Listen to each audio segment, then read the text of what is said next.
watch Flirting with Bitcoin, blah, blah, blah, blah, blah, blah. You know, Nostr adoption is going to bring on more Bitcoin adoption. You know those ads they force you to watch? What if you walked away with some money in your pocket? You and I are in the business of pilling people, whether it's orange pilling or purple pilling. Yeah, I'm a drug dealer. Nextblock is a really big idea. I really think that California is just a state of pimps.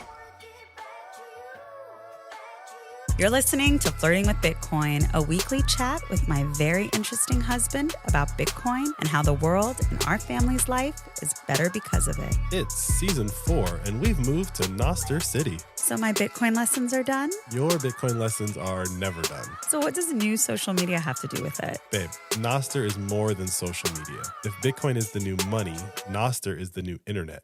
You really think so? I do. I believe Nostr will drive the next wave of Bitcoin adoption. So Nostr City is where we need to be. We? Yeah, of course we're bringing Keon. You got your bags packed, buddy? Yes. Good job. Don't forget to pack your NPub. Let's go.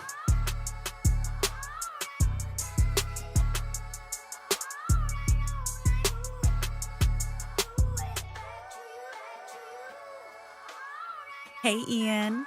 Hey, Mandana. I'm excited to flirt with you today. I'm excited for Nostr City to hear us flirt. Yes. So we have an exciting announcement.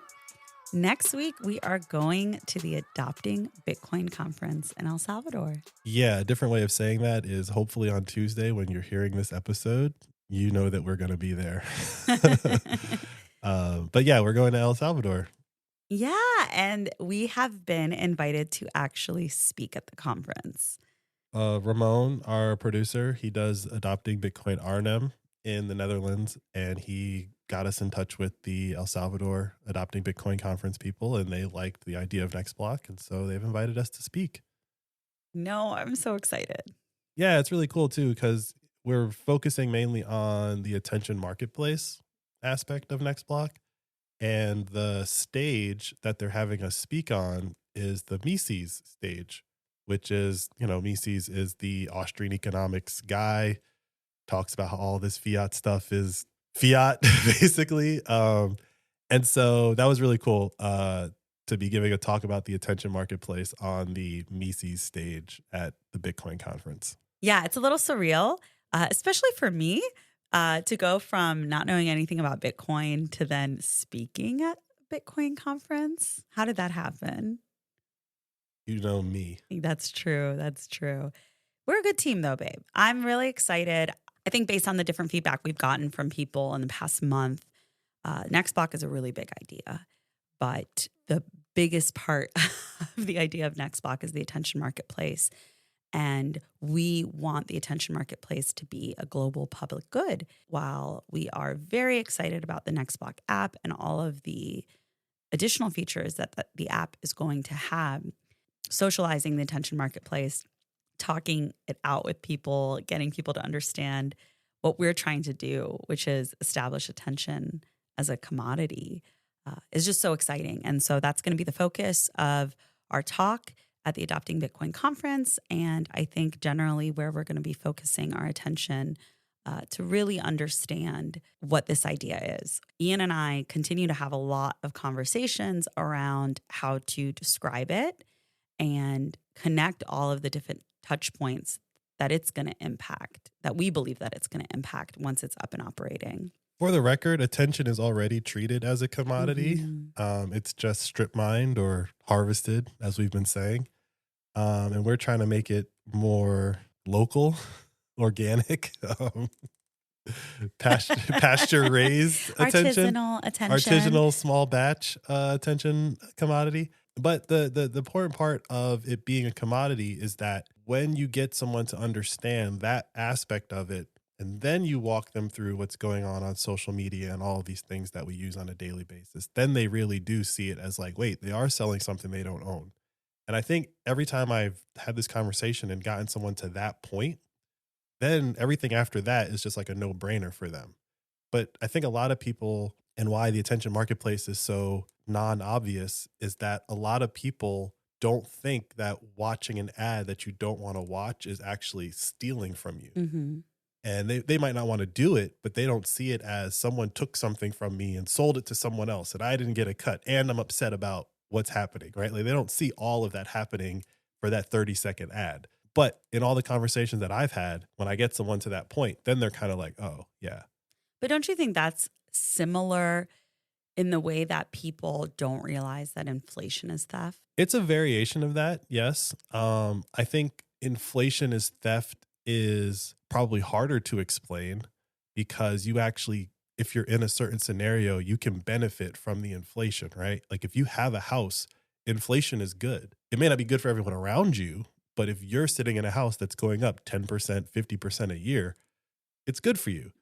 When we're talking about attention, there's no attention inflation that's good for you, right? There's no corollary like that. So once you get everyone to see it that way, or you get anyone to see it that way, then they don't see themselves involved. I'm not going to benefit from what's going on. So I don't care what you change it to.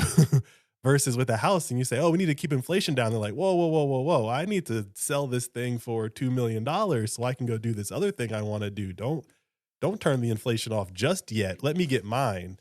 That's the difference with inflation versus attention. Yeah, it's definitely not the same thing. But, I feel like you and I are in the business of pilling people, whether it's orange pilling or purple pilling. Yeah, I'm a drug dealer. Yeah. And I think that it's so fascinating talking to people about the problem that the attention marketplace is hopefully going to solve, which is going to let us control the access to our attention from advertisers and ultimately from any content in the digital space, right? That's the idea of Nextblock.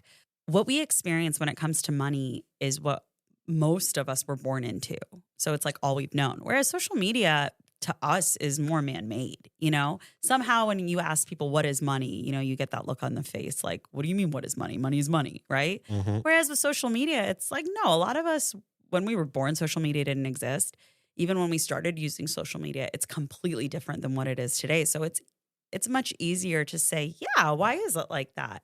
Yeah, couldn't we change it? And the way we would get paid is through Bitcoin. That makes sense. It's such an easier A to B to C to get to Bitcoin and the use of Bitcoin, where in previous conversations I would have with people about Bitcoin, it was like, okay, I guess it's working for you, but I don't need it. And so it just reinforces my belief that, Nostr adoption is going to bring on more Bitcoin adoption. And I really see the proof of that in the conversations that I'm having with people who are just not in this space at all. And they seem to understand, or they pretend to understand the concept of decentralized communication. That somehow clicks for them a lot faster than money. So it's just a very fascinating space that we're in right now, you and I, right? And the conversations that we're having with people in the Bitcoin space, in the Nostr space, and then in the regular space, which is why today I want to just talk about, I think we're in a very interesting position, you and I, with the conversations that we're having with people in the Bitcoin and Nostr space, and then also just the general world, right? The people who use social media and hate it, but still use it.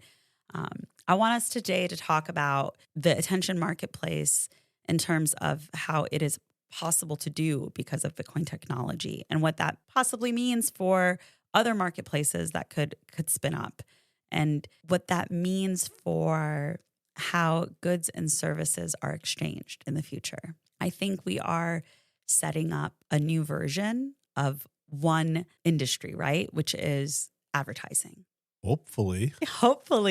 But what else is possible? Bitcoin is supposed to be more than just cold keys and wallets and storage. And, it's supposed to be value that's exchanged from peer to peer, right? Yeah, that's what it said on the white paper. Exactly. And so this is us getting to that point more directly, more bluntly. And I think it's really exciting. And I think that there are so many more possibilities that are going to get born out of this than even what we are thinking. So we're calling it the attention marketplace. This is a place where people can say, I want to advertise something. This is how much I'm willing to pay for someone to look at my advertisement. And on the other side, you have a person that says, I'll watch an advertisement, but this is how much you got to pay me. And the idea behind this Yeah, I just want to be clear that the attention marketplace is not only for advertisement. Oh, say more. We didn't call it the ad marketplace. We called it the attention marketplace. And so what you're really doing in the attention marketplace is not offering to watch an ad for money or trying to get someone to watch an ad for money. You're literally saying, I have 60 seconds of my time. What are you willing to pay me to put something in front of me? It could be an ad. It could just be your content. It doesn't have to be an ad. Oh, yes, right? absolutely. So That's a promoted note. So yeah, so that's why the underlying Nostr-ness of it all is called the promoted note network, right? Because these are all just notes that are flying around on the Nostr network, and through the attention marketplace, I can pay to surface that note in front of you at a specific time, aka when the Bitcoin block is mined. So it's a very nuanced difference, but I think that leaves the door open to come up with some other really cool business ideas if you don't look at it as a purely buying and selling ads for your attention system. For example, we have a podcast and we could create a 60-second ad that says, watch Flirting with Bitcoin, blah, blah, blah, blah, blah, blah, for 60 seconds. And then we'll give you 100 sats to listen to this ad, right? That's one way you could do this on the attention marketplace. But I envision a world where, number one, when we're starting, we've limited the amount of attention you can sell to 60 seconds, right? But in the future, there probably won't be a limit on that. So let's say you come in and you say, I want to sell 5 minutes of my attention. Well, now there's probably not a 5-minute ad, right?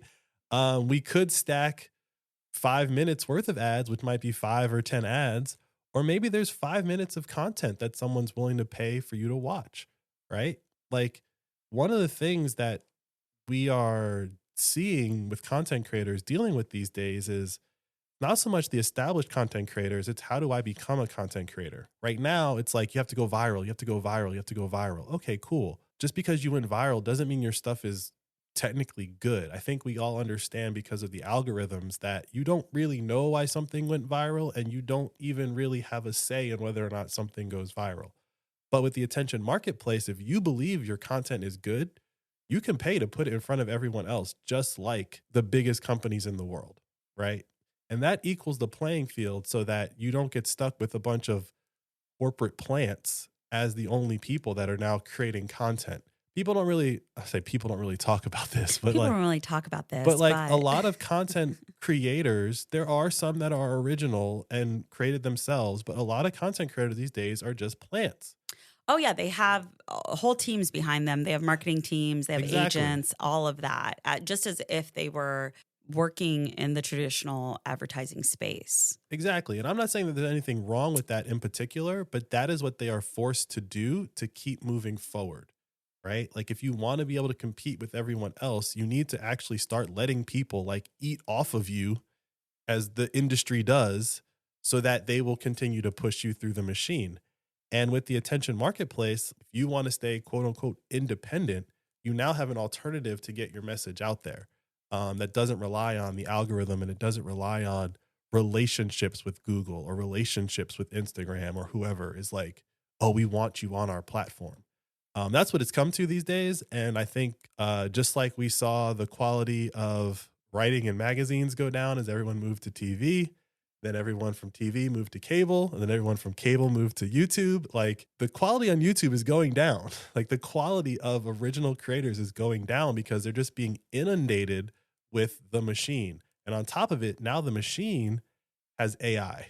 So like the content creators are just being flooded out of the ecosystem. And so I believe the attention marketplace will give them one way to compete, number one.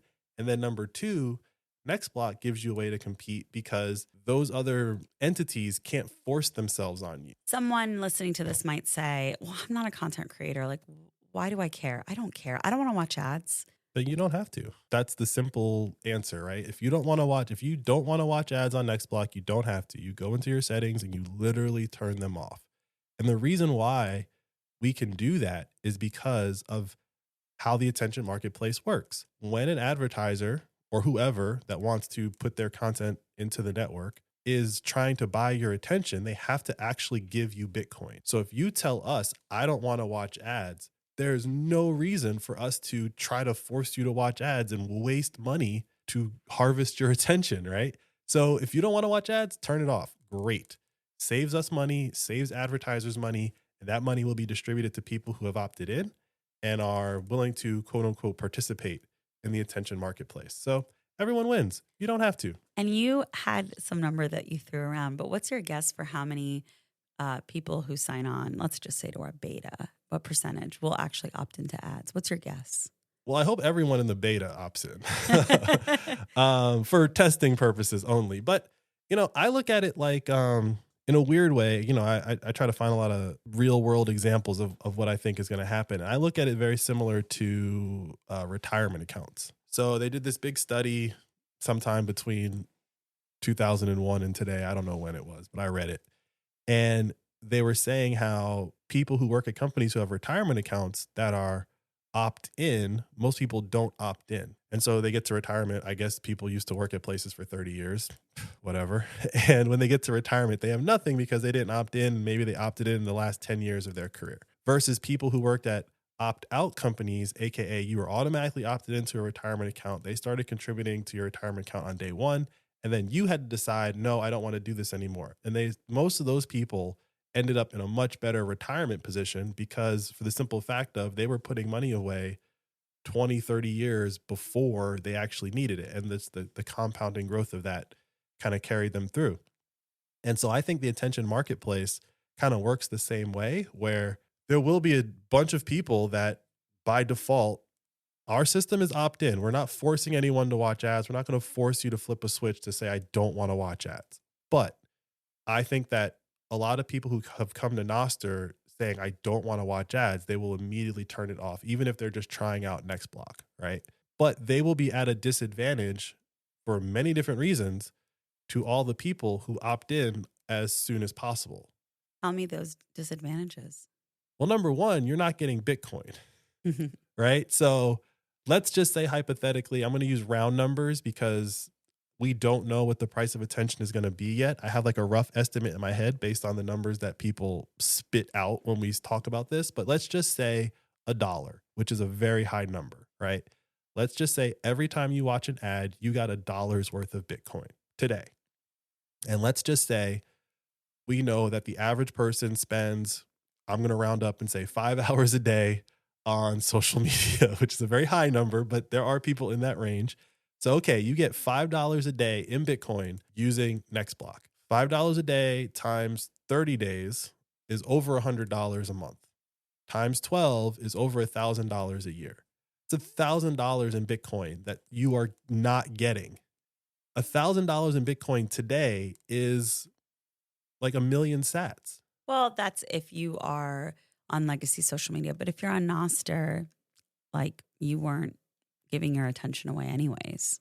No. It's not about giving your attention away. It's about this is a new revenue stream, right? Like Bitcoiners are always talking about, oh, I'm going to work at McDonald's when Bitcoin is pumping. I just need something to like get me from day to day. Okay, cool. You could do that.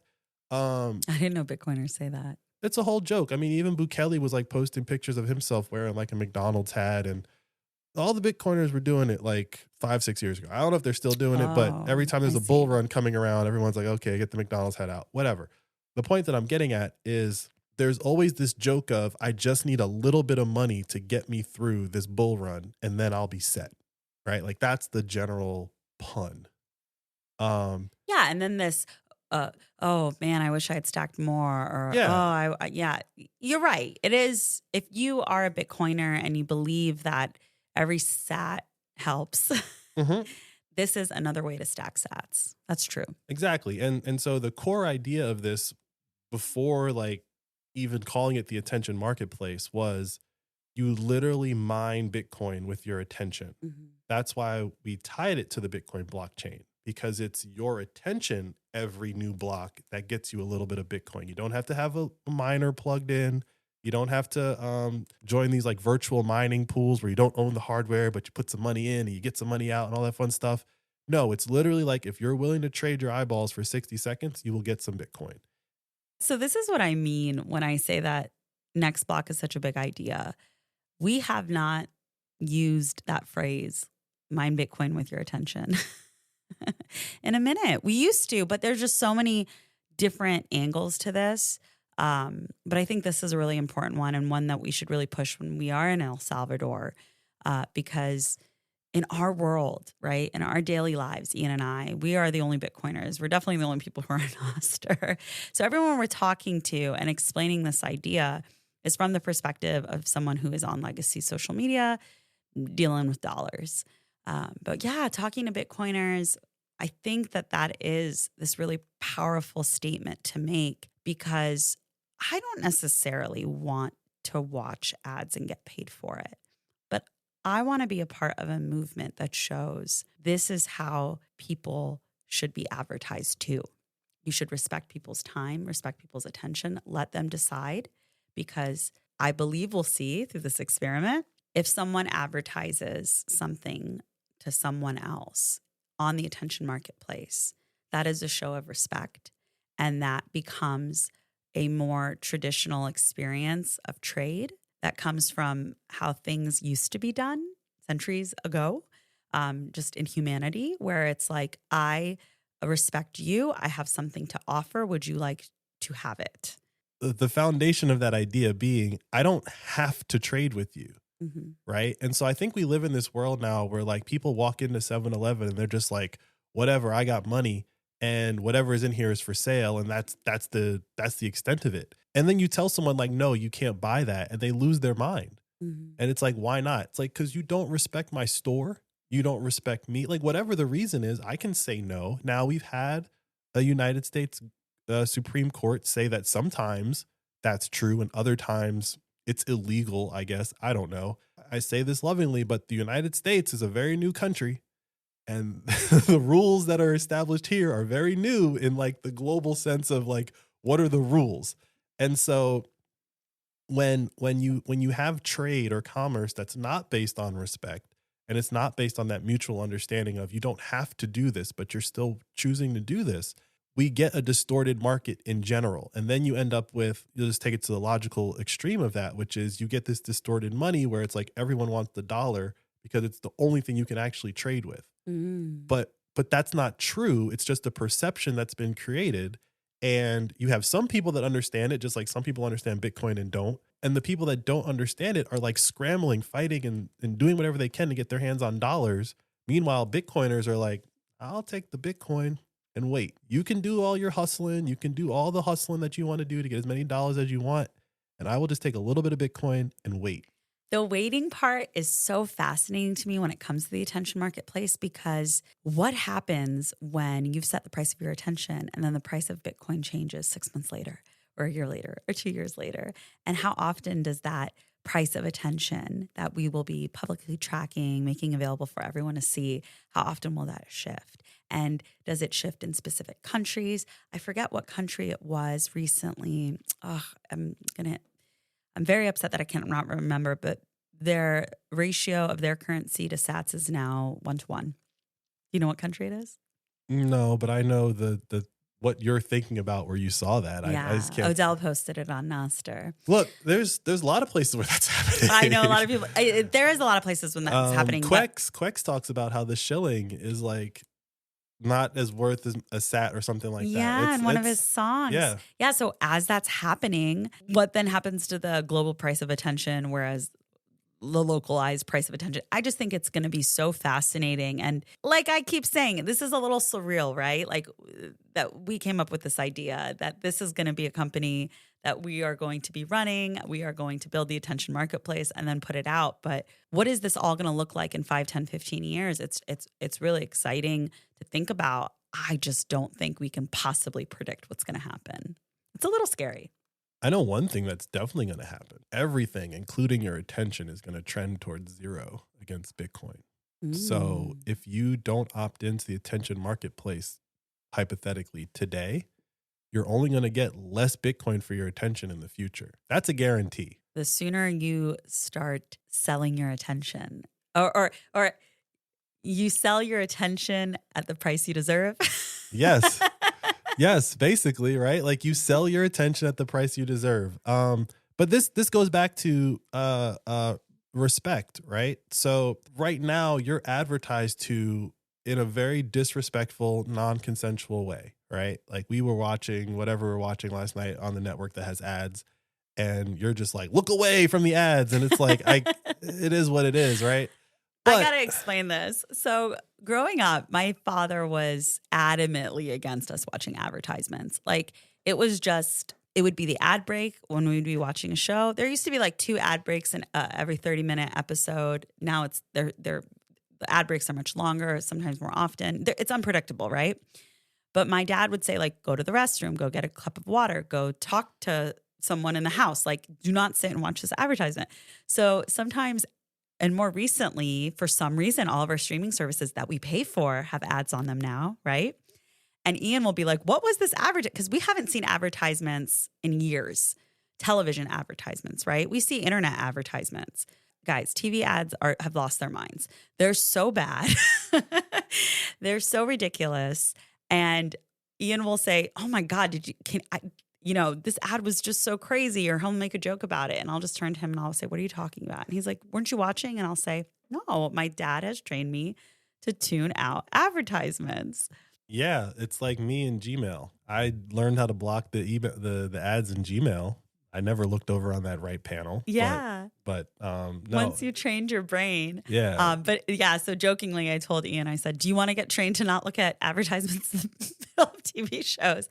So I just started yelling at him every time an advertisement would come on. And I would say, don't look. Because that's what my dad used to do to me. But highly recommend, if you have children, this is a great way to train them to not look at advertisements. Because my brain truly tunes out and does not intake anything. But that's not true on my phone. On my phone, I watch those ads. So probably because you don't have a choice. I don't have a choice. Yeah. Yeah. There's, you can't get to the rest of your stuff unless you watch the ads. And I'm definitely more addicted to my handheld screen than the big screen. So my eyes just are glued. So we need the attention marketplace, babe. It's my only hope. Tangent aside, the idea of respect in advertising and respect in trade, I'm not going to say that all brands and all companies are like this because, we hope to, in theory, work with at least some of them. I would say everyone, people who use social media and streaming services and stuff like that, and the people who are advertising on those platforms have all been trained that this is how it works, right? You are going to pay me, Google, to take advantage of these people to force ads on them. Right. And they've kind of accepted that because they refuse to give me, Google, $8 a month so that I don't do that to them. Right. Mm-hmm. Like that's what subscription services are now. It's literally pay to not be abused. But this idea of like respect in trade, I think is a very important concept that when you bring it into the world of quote unquote advertising, there are still actors in that world that want to behave better. They just don't have options. And so there are bad actors in that world that are like, I don't care whether they want to see it or not. Like, I'm giving you $1 million, put me in front of them. But there are, I think, a lot of good actors in that space. And if they were given an opportunity to do something different, to signal that they are, it's not even virtual signaling. It's just like, look, if this is how you guys want to be advertised to, I'll come over here and participate in that as well. I think that, quote unquote, the attention marketplace is going to allow those good actors to surface themselves and self-select themselves, just like Fountain did for people who are interested in Bitcoin and podcasts. If you're really interested in earning money from listening to podcasts, you will eventually find Fountain. Like, you will self-select into that group. If you're interested in like not being advertised to, you will eventually find Nostr. And if once you're on Nostr, that flywheel gets going for you, I believe you will eventually find Nextblock or other, hopefully, Nostr clients that have integrated the attention marketplace where you're like, okay, this makes more sense. And again, we've said this a lot, it creates an opportunity cost because when you're on those other places now and you are bombarded with ads, not only will you say, what the heck was that I just watched if you watch it, but you'll be like, you'll have a number in your head that was worth because you've in theory set your price somewhere. So you're like, they just stole 100 sats from me. Or even better, when you see an ad, what's the price of attention? They just stole that money from me. Like, that's the mental shift that I hope that the attention marketplace can create in people is there's a number that you can check that every time you see an ad that you didn't want to see, that's how much money was stolen from you. That's how much they're actually harvesting from you. And we don't have that now. And so we just go through the world. There's like ads on buses. There's ads on buses. I got to pay to get on the bus, but there's still an ad on the bus. They don't want to charge me more for the bus. They just want to abuse my eyeballs. In Washington, D.C. right now, on Metro buses, there are ads for this company that literally makes drones that kill people. Mm-hmm. That is the whole business. They make the best drones at killing people. And there are ads on buses just driving by.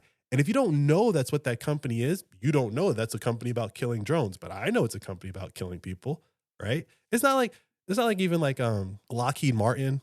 They'll put like a fighter jet in the ad, and it's like it's implied we could kill people with this, but it could also just do other. It just flies, it doesn't have to kill be an people. Air show. But the drone is like, I have one purpose. I take off and I land on someone. That's my only purpose. And they're plastered all over the city. I'm not even going to say the name of the company, but if you know who they are, they're on all the buses here in DC. Do the people who see that ad go by have a say in that? No, because someone else decided we're going to put this ad on a bus, and there are places that you can't actually stop that from happening. But at least now you know what your eyeballs were worth. And obviously the Nextblock app is not up and running yet. But if you're listening to this, hopefully you've been thinking about advertisements a little bit more, and you've been noticing when you're being advertised to and how often that is. One game that I love to play with Ian, back to television, because Ian and I love watching television, is spotting ads in the TV shows and movies that we watch. And so all of these streaming services, the content that they're producing has advertisements within their products. So you'll be watching a TV show, they'll pour, a box of cereal. If that cereal has a brand name on it, that's an advertisement for that cereal. It's used to be much more obvious than it is today. It's so integrated today that they'll just say one word, which is like the name of the company, and it'll be in a positive light. And that's an advertisement. We have no idea how much they paid for it. We don't even realize that's how they are like brainwashing new products and companies into our minds. We've been watching Silicon Valley, which is about a tech startup that's trying to make it in the tech space, right? Dealing with a lot of different common pitfalls of that industry. And that show aired about 8 years ago, a while ago, give or take. And so watching that show, there are so many mentions, very quick and fast mentions of different technology companies that were new at that time, that were incredibly popular out of nowhere, very suddenly, probably with like massive VC funding, that are apps that we all use every single day now. And it's so fascinating to see how they were presenting those companies as legitimate, successful technologies, when now we know, like Uber, for example. What was Uber doing 8 years ago? They weren't making a profit. They were trying to be a market disruptor. They had VC funding. They went to HBO, paid for them to mention Uber a million times on Silicon Valley and have them, pull up the app. All of those things, right? This product placement is one that I don't necessarily know how we could ever solve. We are willingly watching these shows, but the state of advertising is so predatorial and exploitative. Like you're saying, you're sitting on a bus and there's advertisements shown to you, even though you've paid to be on that bus. It's subsidized if it's a public bus, but still, you're watching a TV show. There's so many ads embedded into that TV show that's like literally brainwashing you to think that, well, this is how society is operating, because that's why we watch television, right? It's supposed to like life imitate art. And so we're like, oh, everyone's using Uber. I guess Uber is an app that everyone uses. I should download Uber, right? They're doing this to us constantly all day long, even in songs. We know that corporations work with different artists so that they mention their products as lyrics in their songs. So the attention marketplace is not going to solve these problems. What do you think about that? Do you think that we'll get to a place where people will say, I'm not going to watch anything that has product placements that I haven't opted into? I think once we put a value on people's attention, product placement will be also offensive. Again, it all goes back to there's no alternative.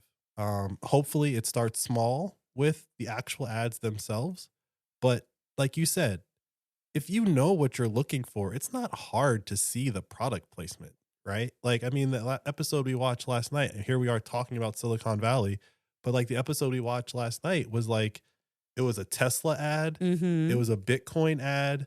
It was a crypto ad. And it was whatever the other company that was in. Oh, and it was an ad for like manufacturing in China. Like it Mm-hmm. was an ad. It was the whole episode was just one big ad. Obviously, it was like I guess like the last.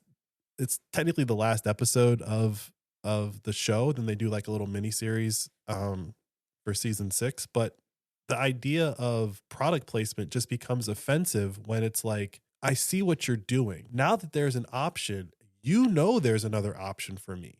You don't have me trapped in this world where like, where are you going to go? What are you going to do? And so once there's an alternative, then I think the bad actors will behave better. I think the good actors will be rewarded. And I think people will be able to make an actual value judgment, which is what Austrian economics and praxeology is all about, is people are constantly making decisions, and that set of decisions that entire humanity is making is what creates our economy. And it's these bad actors such as Google and the social media companies and the TV networks and the radio stations and everyone else who's been centralized communication over the years. It's those bad actors that have disrupted that signal, and they've allowed people to, let's just say, overwhelm that signal and try to convince the world that this is the only option when it comes to let's just say a smartphone, right? Like it's Apple or you're poor. It's like, well, most of the world doesn't have an Apple phone.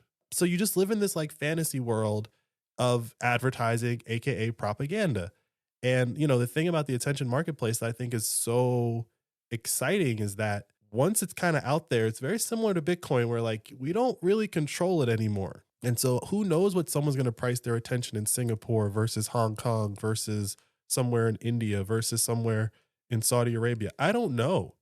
And I have no control over that. But in theory, the market will take over and start matching these people that we might not even know they might not even be using Nextblock or the Nextblock attention marketplace. They'll just be using the technology for their own thing. And that's cool too. But once people have an alternative, then the existing system will have to adjust. The existing system adjusting is what I'm most looking forward to, because the minute you see that adjustment, it's basically an acknowledgement that, okay, yeah, you got us. I loved what you said, that like Bitcoin, we won't be able to control the attention marketplace once it's up and running. It is like a little grandiose of us to compare the attention marketplace to Bitcoin, but it sometimes feels that way. It's Nostr similar, right? Like no one controls Nostr. Mm-hmm. Fiat Joff has some opinions, and he Mm-hmm. sees people do things and he has opinions on how they're being done, but he can't step in and tell you like, that's not how I would do it. I mean, he'll say it, but like Mm-hmm. he probably doesn't even care about most things, right? Yeah. Same thing with Bitcoin. I mean, Satoshi Nakamoto, if they're still alive, like they see what's going on. They're not popping out of the shadows being like, that's not what I envision. They just stay in the shadows and say, okay, cool. Like no harm, no foul. Everything is still technically working. And the attention marketplace and what we're doing, it's not really anything proprietary. It's just hasn't been done with these pieces of technology before. I think that it's not complicated. It will definitely get complicated in the future, but the initial version of it is very straightforward. And if we can convince / prove that people are willing to price their attention reasonably and advertisers are willing to buy that attention that's priced reasonably, then I think other people will take it and run with it and do their own versions of it. But Nextblock will always have its own attention marketplace. Will be first in theory, so there'll some first mover advantage to that. Mm-hmm. But it's not like we own the social graph, so people will be able to take their entire friend network to previous block if and when that pops up, right? Previous block pops up, copies everything we do, and then just says, we're gonna splash an extra 10% on whatever you priced your attention at. Yeah, people will go over there, sure, probably, until they find out that whatever that extra money is coming from that's the scam, right? Yeah. Like, or they'll figure out where it's coming from and they'll say they don't want to participate. It's just about having options. And the idea that there are so few options is part of capitalism. Like when people complain about capitalism and they lump in, I won't say the good with the bad, because there are some good things, but they lump it all together. And I think one of the bad parts of capitalism is that it inevitably leads to less choice. Mm-hmm. It's presented as though it leads to more choice. And in the beginning, there's always more choice in the beginning, right? How many cryptos are there, Mm-hmm. right? Technically, there was only one. It was only Bitcoin. And then all the choice came. And that's because in capitalism, specifically how the world of capitalism that we've been living in, as long as there's no barrier to entry, you're going to get unlimited competitors. But capitalism can't survive with unlimited competitors. It's not designed for there to be like a bunch of small winners. It's designed for there to be 1 to 3 to 5 large winners. It's designed to support the oligarchy. And so, yeah, if you are someone like Mark Zuckerberg in your college dorm room and come up with Facebook and there's no competitor to Facebook and you grow to be the first Facebook, yeah, cool. But you just eventually become part of an oligopoly with Facebook and TikTok and Instagram. There's only like 5 or 6 of them, right? Facebook bought Instagram. But you know what I'm saying? Like no, it proves it. So they literally bought their competitor. So it doesn't actually like competition, whereas trade, not capitalism, trade likes competition, because trade is, if you're willing to sell it to me for less and I'm okay with why it's less, cool. That keeps everyone else in check. Capitalism can be a dirty word, right? It's a very provocative word. Sometimes you bring it up, people will say, well, define it. What does that mean? What do you mean by that? You need it. You need homeless people. Capitalism needs homeless. You know, you just get these like crazy conversations that come out. So not to knock capitalism and not to promote it, but when they're talking about the free market, what is the market, right? It's usually a centralized market, or it's a couple of centralized markets. Whereas here, we're establishing a decentralized attention marketplace that we're not going to control. Everyone will have the same set of rules. And so theoretically, capitalism should shine in an actual decentralized free marketplace versus the centralized marketplace where attention currently is a commodity that like is being exploited. I think presenting it in that way could possibly appease the people who like capitalism as well as the people who dislike capitalism. Because I think it just becomes this like nuanced discussion that's not appreciating or acknowledging the context that everything is happening in. Whereas now we are establishing a new context. But like you said, we're not going to control it. And I think like the Fiat Jeff piece is so fascinating to me because I don't understand most of his posts. They're very technical. But yeah, like the approach that he takes, in that he doesn't say, well, I created Nostr. It was my idea. This is how I want to do it. He just sees himself as somebody who created this for everyone else to figure out how it's going to get used. And it'll go where it goes. And that is really, I think, the approach that you initially wanted to take with what we were calling the promoted note network, now the attention marketplace. It's freeing in a sense. While we don't know what's going to happen and we hope only good comes out of this, maybe some bad will come out of it too. But for us to say, we want to build this, we want everyone to watch how it's built, we want everyone to participate in it, and then it's for everyone. Watching Silicon Valley really, I mean, I've watched that show a couple of times now. This one is probably the funniest because I see characters differently. And I know we were talking about this the other night, where one of the characters on the show, Erlich Bachman, who's like I don't know, he runs a house, he's got the incubator, they're all like living in his house, like working on their ideas or whatever. Fundamentally, he's just a pimp. Yeah, that's what you keep saying. Like fundamentally, he's just a pimp, and he's got a bunch of dudes living in his house. That's his stable. Like, go make daddy money. Go out there, make me a hit, and I want my cut if it becomes a hit. And you know, when I was watching it this time, I was just like, he's so worthless. Like, what does he actually contribute in this world of ideas? He doesn't even know what's going on half the time. He just knows that this is what I got to do to work this angle of this world, which is the venture capital world. And so Bachman is just one pimp in a city of pimps, and they're called venture capitalists. Mm-hmm. And in the last episode we watched, the woman who's funding the company of the show that you've been following this whole time, she basically like turns on them. You never thought that she had their back, but just to watch like the business sense of it all, to be like, well, it makes more business sense for me to do this than to work with you for reasons. I didn't live in Silicon Valley. I had friends who moved to Silicon Valley. None of their ideas worked out. I didn't live in LA. I have friends that moved to LA. I only know one person that actually became remotely successful from going to LA. I really think that California is just a state of pimps. And they're all just selling people this idea that you can get rich really fast if you come out here. It doesn't even have to work. It just has to appear. Yes. It just has That's to. the craziest part. They're just selling ideas. And not to knock our pitch deck, which I think is really good. I think our presentation materials, our website is really good, but it really just seems like that's enough to get millions of dollars. I mean, I don't know about today, but definitely in 2010, 11, 12 for sure. But the point that I'm getting at is the thing that's different about Bitcoin and Nostr from what we would just call Silicon Valley, but I would say that the tech industry as a whole, there's not a lot of VCs. There's more VCs in the Bitcoin world now, but there aren't that many like Bitcoin only company VCs. They're just investing in nonsense still.